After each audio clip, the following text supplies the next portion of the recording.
Bonjour, je m'appelle Floriane. Je suis responsable des achats pour le magasin Intersport à Chamonix-Centre depuis 5 ans. Alors, Corentin, tu peux te présenter, s'il te plaît? Je m'appelle Corentin, je travaille à Intersport Chamonix-Mont-Blanc, donc à l'Intersport du centre, et je suis responsable matériel. Du coup, moi, c'est Benjamin Couton, donc formateur à la SIDAS Academy et puis Digital Experience Merchandiser en charge du feed protocole et du suivi en magasin. C'est un processus de vente, donc du coup un protocole de vente qui va vraiment permettre aux clients d'avoir une expérience client différenciante et de proposer une solution globale adaptée à ses besoins dans une vente de chaussures en magasin de sport. Pour toi, Floriane, le feed protocol, c'est quoi? Pour moi, je le vois vraiment comme une aide des magasins dans le suivi et l'optimisation d'un rayon donné. Donc là, en l'occurrence, cet hiver, c'était pour le rayon chaussures de ski, semelles et accessoires. Pour moi, le feed protocol, c'est vraiment un ensemble de mesures et puis de méthodes qui sont mises en place en magasin pour favoriser du coup la vente de produits. Et puis surtout, lever certains freins que l'on a, nous, en magasin, à vendre tel ou tel produit. Ça va aider aussi à l'expérience client, surtout. L'expérience client, donc le client, dès qu'il arrive dans le magasin, dans le rayon, il peut tout de suite savoir où est-ce qu'il est, qu'est-ce qu'il recherche et qu'est-ce qui peut l'aider à trouver des solutions à ses problèmes. Le feed protocole, du coup, il se déroule en 2 temps. Donc, on a une première partie formation, donc sur 2 jours, qui se passe ici à l'académie, avec des bullshitters. Donc, sur la première journée, une formation technique. Et puis, on a une deuxième journée qui est dédiée plus à la technique de vente. Et donc, c'est là où on voit toutes les étapes du feed protocole et comment améliorer l'expérience client en magasin. Et puis ensuite, on a tout ce qui se passe en magasin, c'est-à-dire un suivi, 4 demi-journées, plus un suivi à distance par téléphone. Là, ça nous permet vraiment de voir l'évolution des chiffres et des taux de transformation à la semaine pour pouvoir accompagner le magasin tout au long de la saison. Alors moi, ce qui m'a motivé là-dedans, sur le feed protocole, c'est vraiment de développer mes compétences et puis surtout lever, comme je le disais, des freins à la vente.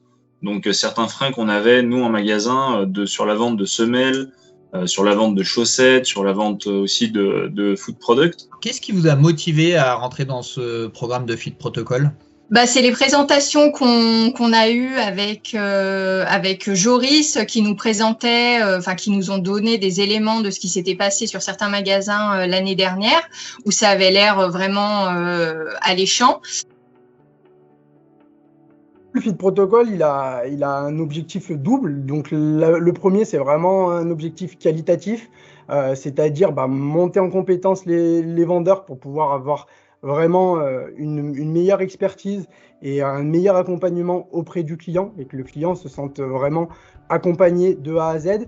Et puis un objectif quantitatif, bien évidemment, où là, l'objectif, c'est dans un premier temps d'augmenter le panier moyen, d'augmenter le chiffre d'affaires du rayon et même à plus grande échelle, de manière plus large, augmenter le chiffre d'affaires du magasin. Ils ont été ravis. Alors, je pense qu'au tout départ, ils ne savaient pas en quoi ça consistait exactement. Mais ça a commencé par la formation de 2 jours. Et là, ils sont revenus, ils étaient enchantés. Ils étaient remontés à bloc. Et on sentait vraiment qu'ils avaient envie de démarrer la saison pour mettre en application tout ce qu'ils avaient appris pendant ces 2 jours de formation. Ça permet aussi de motiver les équipes parce que des fois, ça peut être compliqué de garder des responsables motivés. Et je pense que c'est une bonne manière de pouvoir le faire. Vous étiez combien de vendeurs ou de conseillers techniques dans le magasin dans le cadre de ce protocole? Alors là, cet hiver, on était 3, donc en effectif réduit, bien évidemment. Nous, au tout début, on était un petit peu intrigués sur qu'est-ce que pouvait nous apporter le feed protocole. Et puis, au fur et à mesure du temps et des rendez-vous, on a bien pris conscience que notre bagage technique s'enrichissait et puis de lever les freins à la vente. clients ressortaient vraiment contents et qu'on a eu des bons avis sur les réseaux sociaux et même des clients qui sont revenus ou des clients qui sont venus parce qu'on leur avait conseillé le magasin. Les bénéfices clients étaient au niveau du service, au niveau de l'expertise, au niveau des solutions à leurs problèmes.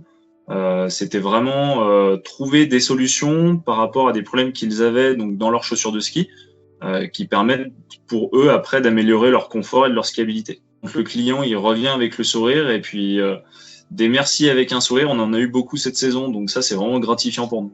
Voir un ensemble de solutions qui va répondre à ses besoins et permettre vraiment une prise en charge grâce à l'expertise du vendeur de A à Z dans le magasin pour qu'on puisse profiter pleinement de son activité et notamment dans le cas présent de l'activité du ski.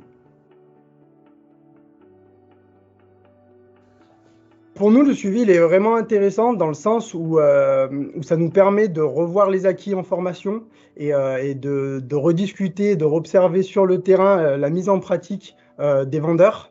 Et on va pouvoir suivre leur évolution tout au long de la saison.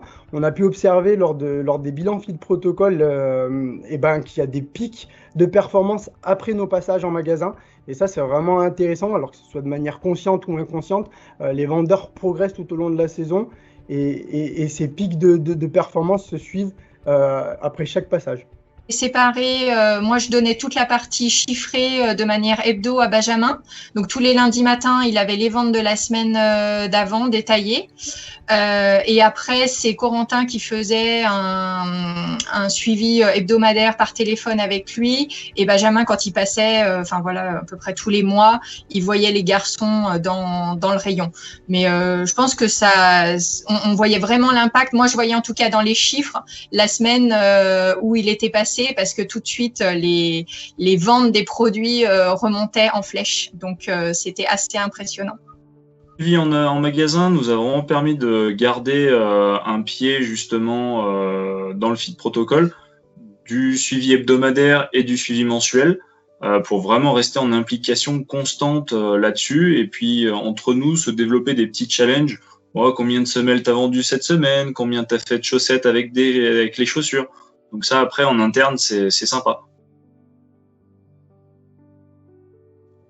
Et effectivement, grâce au Field Protocol, on accompagne les magasins en merchandising, donc que ce soit en ILV, en information sur le lieu de vente, et aussi du coup en PLV. Ça permet de créer un espace boot fitting plus professionnel et attractif.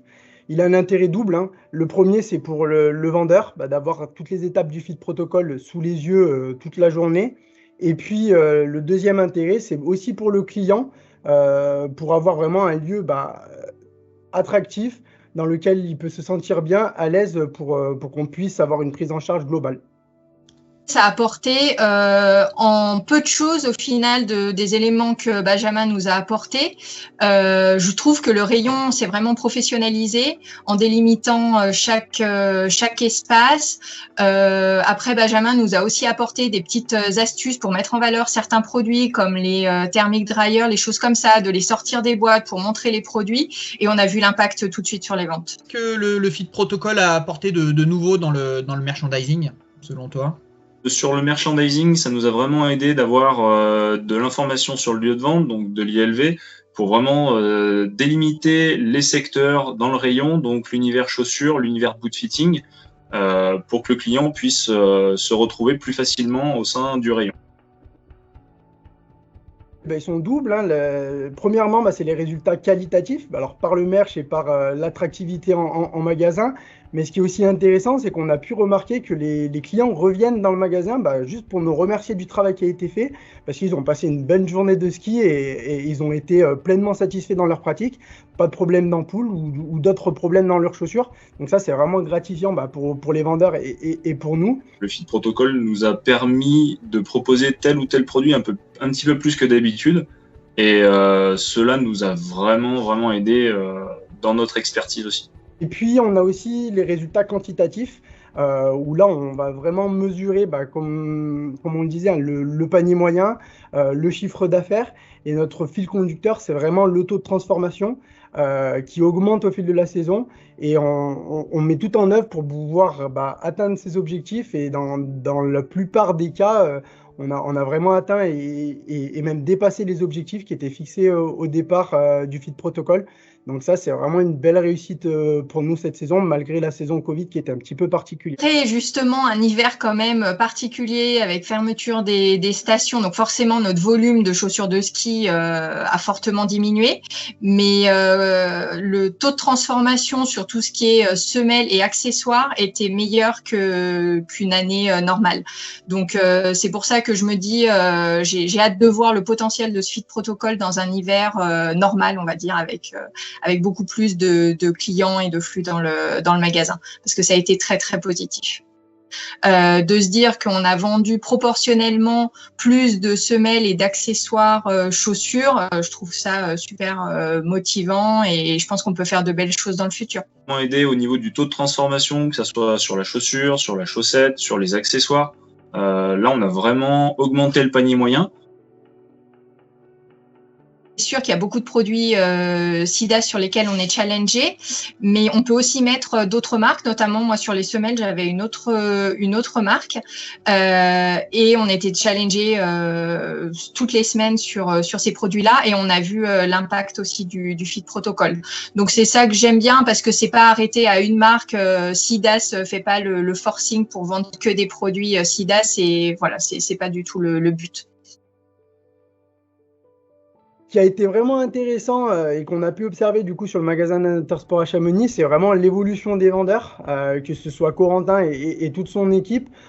Tout au long de la saison, on a pu enlever un petit peu les freins qu'ils avaient sur la proposition de solutions globales, voilà, et de produits complémentaires et non pas que la chaussure. Donc là, on a vraiment une évolution, que ce soit sur la semelle ou sur la chaussette et même d'autres produits. Je le conseille vivement. Alors c'est sûr que c'est quelque chose, on se dit qu'on devrait pouvoir le faire en interne par nous-mêmes, mais je pense que d'avoir cette caution technique, d'avoir ce suivi de manière hebdo des équipes, c'est vraiment très très bien. Est-ce que toi, du coup, tu recommanderais le Fit Protocol à d'autres magasins? Bien évidemment, oui, je le recommande parce que nous, en tant que vendeurs, ça nous aide vraiment. C'est gratifiant, on augmente en compétences. Et puis pour le magasin, c'est intéressant aussi parce qu'on développe les ventes, on augmente le panier moyen, on favorise la satisfaction client et en termes de chiffre d'affaires aussi, vu qu'on vend du coup plus de produits.